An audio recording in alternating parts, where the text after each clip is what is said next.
wabarakatuh. Alhamdulillahirabbil alamin wa binasan wal amru dunya waddin. Wassalatu wassalamu ala asrofil anbiya wal mursalin sayyidina wa maulana Muhammad amma ba'du. Yang saya hormati Mr. Dr. Haji Hanifuddin Maharun Amage dan Umi Dr. Haji Khalil Muhammad Abadi selaku Direktur Istana Pendidikan Pesantren Super Kamil Arif Hanifuddin. Yang saya hormati Mr. Hasan SPD selaku Kepala Madrasah Sanawiyah Al-Quran Arif Hanifuddin. Yang saya hormati kepada jajaran Dewan Guru Madrasah Sanawiyah Al-Quran Arif Hanifuddin, dan yang saya hormati kepada kedua orang tua saya dan keluarga saya yang berada di rumah.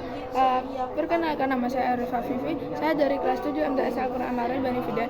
Jadi pada kesempatan kali ini saya akan mempresentasikan pada imajinasi saya dari pelajaran akidah akhlak tentang akhlak tercela, yaitu riya dan nifak. Jadi di sini di cabang pertama saya akan menerangkan tentang nifak. Jadi nifak itu menurut pengertiannya, nifak itu secara bahasa berasal dari kata nafiko yang berasal yang artinya adalah salah satu lubang yang keluarnya yardu atau hewan seperti tikus dari sananya. Dan nifak juga berasal dari kata nafak yang berarti lubang tempat bersembunyi. Nifak juga berarti bermuka dua atau pura-pura pada agamanya. Lubang tikus di padang pasir yang susah ditebak jalan tembusannya. Menurut istilah, nifak yaitu sikap yang tidak menentu, tidak sesuai antara ucapan, perbuatan, dan perilaku. Perilaku seperti ini pada hakikatnya adalah tidak kesesuaian antara keyakinan, perkataan, dan perbuatan, atau dengan kata lain, tindakan yang salah dilakukan adalah kebohongan. Jadi nifak itu adalah termasuk munafik, yaitu berwajah dua dan tidak lengkap. Dilakukan adalah kebohongan terbaik terhadap hati nuraninya, terhadap Allah Subhanahu wa Ta'ala ataupun sesama manusia. Orang melakukan nifak itu disebut orang munafik. Kemudian yang kedua yaitu macam-macam nifak ada dua. Yang pertama itu nifak itikodi, yang kedua itu nifak amali. Jadi nifak itikodi adalah suatu bentuk perbuatan yang menyatakan bahwa dirinya itu beriman kepada Allah, sedangkan dalam hatinya tidak ada keimanan sama sekali. Dan dia sholat itu dia sholat bersedekah di beberapa masalahnya, namun tindakan itu tidak disadari keimanan, tidak sari keimanan dalam hatinya. Dan yang kedua nifak amali. Nifak amali adalah kemunafikan berupa keingkaran kepada atau kebenaran dalam bentuk perbuatan. Dan yang ketiga ada bentuk atau contoh perbuatan munafik, yaitu yang pertama hanya berpikir jangka pendek, yaitu kekayaan hanya karena kekayaan duniawi semata. Yang kedua tidak mampu beramar ma'ruf dan beramar ma'ruf dan nahi munkar. Sering kali dalam pembicaraan menyindir atau menyakiti Nabi atau Islam. Ragu terhadap kebenaran Islam, enggan melakukan sholat, kalaupun ia melakukan sholat pasti karena paksaan orang lain. Dan yang terakhir tidak punya kepastian dalam berpikir atau bertindak. Dan keempat ada upaya menghindari sifat nifak. Ada pun upaya dalam menghindari sifat nifak antara lain yaitu menyadari bahwa nifak itu merupakan larangan agama yang harus dijauhi dalam kehidupan sehari-hari. Jadi nifak itu tidak boleh kita lakukan dalam kehidupan kita sehari-hari. Dan yang kedua yaitu nifak akan merugikan diri sendiri dan orang lain, sehingga nifak itu adalah suatu perbuatan yang sangat dibenci oleh orang lain. Dan yang cabang kedua di sini ada tentang riya.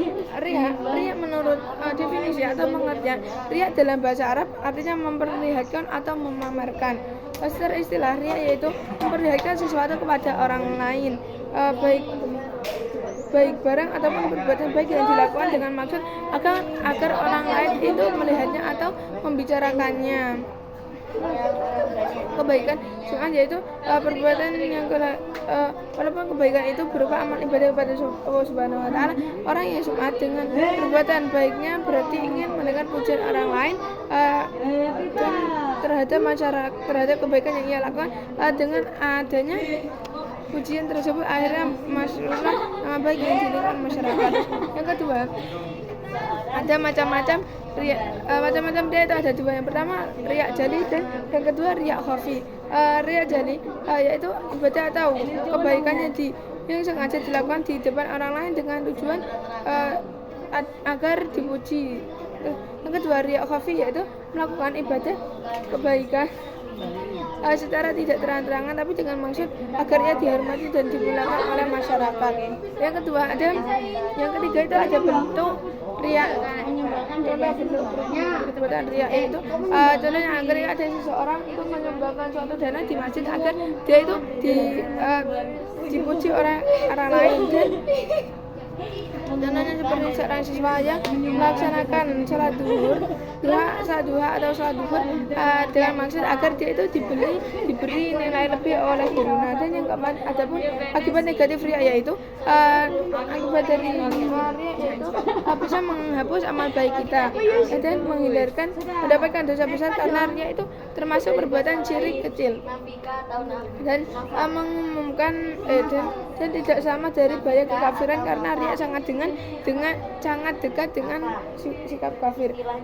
Dan yang kelima yaitu perilaku menghindari sikap riya. Memandang semua makhluk itu tunduk kepada Allah Subhanahu wa taala sehingga makhluk itu dapat mendatangkan kesenangan dan tidak pula menimbulkan bencana karena tidak membutuhkan pujian dan sanjungan mereka. B. Melatih diri untuk beramal ikhlas walaupun sebesar apapun kebaikan yang dia lakukan. Dan yang terakhir yaitu berusaha menyembunyikan dan merahasiakan ibadah dari orang lain dan ridho terhadap semua amal untuk Allah semata. Cukup Allah sajalah yang mengetahui dan memuji amal ibadahnya. Sekian presentasi dari saya. Apabila ada kurang lebihnya mohon dimaafkan. Wabillahi taufiq wal hidayah. Wassalamualaikum warahmatullahi wabarakatuh.